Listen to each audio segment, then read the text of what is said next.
Marudu. Terima kasih. Yang Dipertua, soalan saya nombor 5. Terima kasih Yang Berhormat, terima kasih Puan Dipertua. Bismillahirrahmanirrahim. Assalamualaikum warahmatullahi taala wabarakatuh. Puan Dipertua, Kementerian Pembangunan Wanita, Keluarga dan Masyarakat KPWKM melalui Jabatan Kebajikan Masyarakat sentiasa proaktif dalam memastikan kebajikan dan keperluan kumpulan sasar terpelihara. Pelbagai inisiatif dilaksanakan untuk membantu golongan yang memerlukan agar bantuan yang disediakan dapat diberikan kepada mereka yang layak. Antara usaha yang dilakukan untuk memastikan tiada keciciran bantuan Jabatan Kebajikan Masyarakat kepada mereka yang layak termasuklah pengoperasian sebanyak 152 buah Pejabat Kebajikan Masyarakat Daerah PKMD, Pejabat Kebajikan Masyarakat Jajahan PKMJ dan Pejabat Kebajikan Masyarakat Bahagian PKMB di seluruh negara yang menyediakan perkhidmatan di bawah JKM. Perkhidmatan ini termasuklah perkhidmatan berkaitan permohonan bantuan keuangan. Pemohon boleh hadir ke mana-mana PKMD yang terdekat dengan tempat tinggal mereka untuk mendapatkan perkhidmatan yang diperlukan di bawah JKM. Puan Dipertua, pada masa yang sama, selari dengan kemajuan teknologi semasa, JKM telah mempermudahkan prosedur operasi standard ataupun SOP permohonan bantuan. Pemohon kini digalakkan memohon secara atas talian yang boleh dibuat melalui sistem pengurusan bantuan Jabatan Kebajikan di laman sesawang http e-bantuan.jkm.gov.my. Di samping itu, JKM telah dan akan terus bekerjasama dengan pelbagai pihak, termasuklah agensi-agensi kerajaan persekutuan dan kerajaan negeri, para pemimpin setempat di peringkat negeri serta juga daerah melalui program-program seperti Turun Padang, Ziarah Kasih Jelajah ataupun Outreach dengan izin dan sebagainya. Melalui program yang dilaksanakan ini, bantuan yang bersesuaian dapat disalurkan kepada pihak yang memerlukan. Selain daripada itu, JKM juga menyediakan perkhidmatan talian kasih 15999 yang merupakan talian bebas tol atau melalui WhatsApp 019-26159999. Talian ini merupakan talian prihatin masyarakat yang dibuka kepada orang ramai bagi mendapatkan perkhidmatan yang diperlukan, termasuk mendapatkan maklumat berkenaan bantuan-bantuan yang disediakan. Masyarakat di luar termasuk semua ahli yang berhormat sendiri boleh membantu untuk merujuk mana-mana kes yang berkeperluan di kawasan masing-masing untuk dibantu dan diberi bantuan yang bersesuaian mengikut syarat-syarat dan kelayakan yang ditetapkan. Sekian, terima kasih. Kotak Marudu. Saya ada 2 soalan tambahan yang Dipertua. Pertama, adakah kerajaan berhasrat untuk menaikkan kadar bantuan kebajikan yang diberikan selaras dengan kenaikan harga barang dan juga kos sara hidup pada masa kini? Yang kedua, apakah tindakan kerajaan bagi penerima bantuan yang telah ditamatkan bantuan dengan alasan pegawai penilai bahawa ada antara anak penerima yang bekerja, contoh sebagai kerani ataupun pembantu am, yang gajinya belanja keluarga pun tak akan lepas. Jadi saya minta agar pihak menteri komen tentang perkara ini kerana ini amat memberikan kesan kepada para penerima, terutama di kawasan daerah-daerah yang termiskin. Terima kasih. Terima kasih Yang Berhormat, terima kasih Puan Dipertua. Ingin saya tegaskan dan maklumkan bahawa bantuan yang diberikan oleh kerajaan ini adalah untuk sementara bagi meringankan beban keuangan yang dialami penerima bantuan dan untuk kelangsungan hidup mereka. Bantuan ini bukanlah untuk menanggung mereka dan bagi mereka yang keadaan keuangan, pendapatan atau kehidupan mereka telah menjadi lebih baik, mereka tidak perlu lagi menerima bantuan ini. Mengenai cadangan Yang Berhormat untuk menaikkan kadar bantuan kebajikan ini, saya ingin maklumkan bahawa kadar ini sentiasa disemak dari semasa ke semasa. Untuk makluman, sebahagian daripada kadar bantuan ini telah pun dinaikkan dengan yang terkini iaitu pada tahun 2021. Bantuan-bantuan yang telah dinaikkan kadar ini adalah bantuan kanak-kanak, bantuan warga emas, allowance pekerja OKU, bantuan OKU tidak berupaya bekerja dan bantuan penjagaan OKU atau pesakit kronik terlantar. Dengan kadar sedia ada pada waktu ini sahaja pun, kerajaan melalui JKM telah menyalurkan sebanyak 2.4 bilion ringgit pada tahun 2022 sahaja.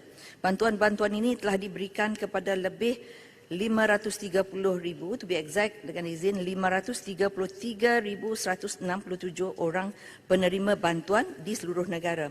Dan tren permohonan bantuan sahaban tahun semakin bertambah dengan peningkatan ketara ketika kemuncak penularan COVID-19 pada tahun 2020 dan 2021. Pada tahun 2022 sahaja sebanyak 148,699 permohonan baru bantuan telah diterima oleh JKM.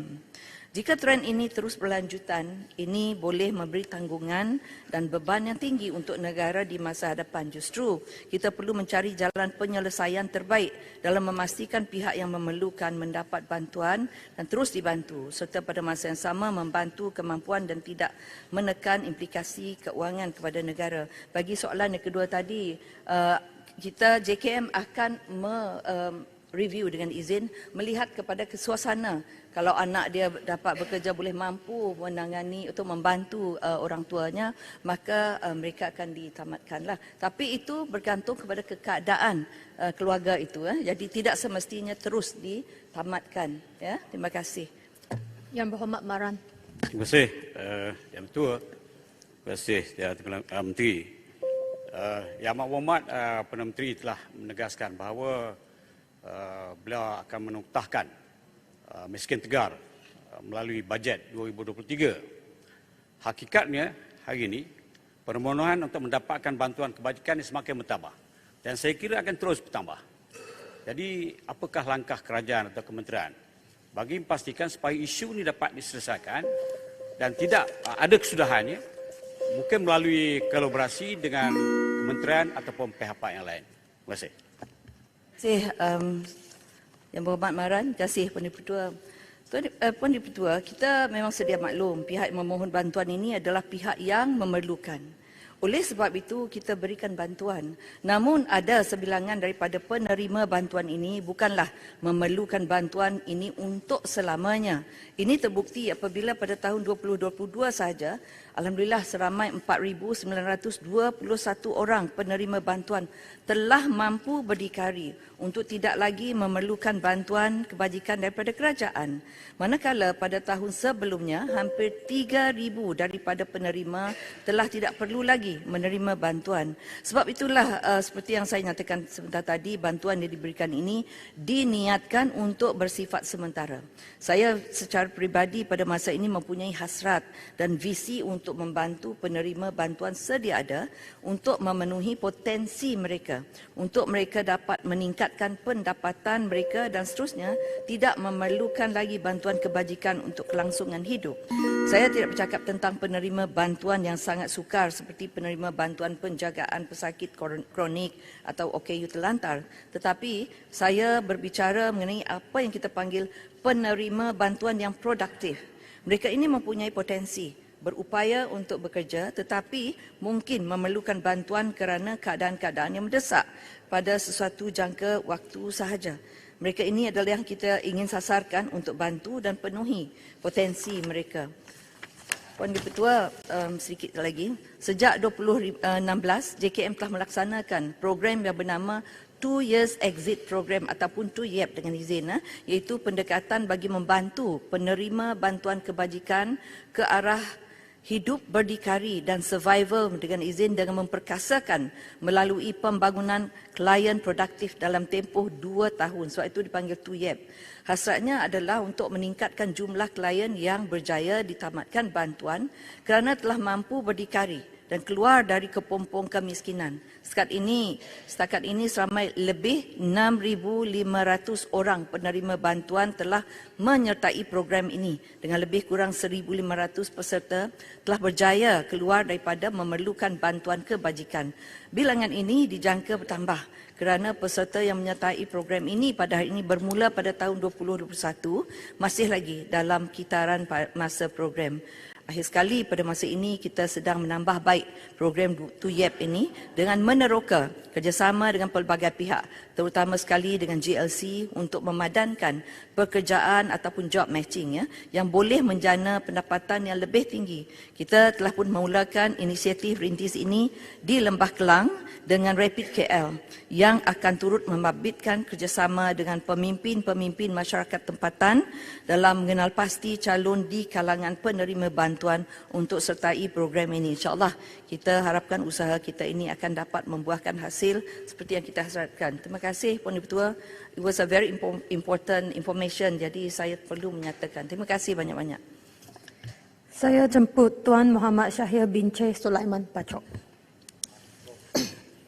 Puan Speaker, selepas puasa sebulan ada puasa 6, soalan saya nombor 6. Ya, Tuan Yang di-Pertua,